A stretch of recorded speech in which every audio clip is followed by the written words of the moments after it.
Landlords can use FireAngel Connected to support with proactive maintenance by simply looking at the dashboard. They can see something along the lines of if a fire alarm head has been disconnected. This allows them to maintain the property and make sure that it's up to the standard. They can also use third-party sensors through an open protocol of Zigbee. This allows them to add in any form of sensor that they may have already installed and link that to the device and see exactly what's going on.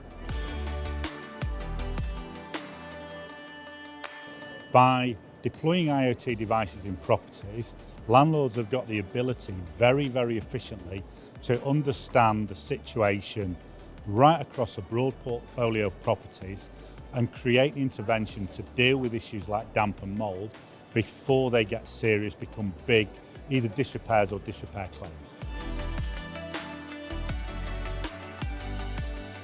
The key to future-proofing is choosing the right technology. Choosing a technology that can evolve through its life. Often IoT infrastructures are designed for example, a 10-year installation. In the life of IoT, that's a huge amount of time.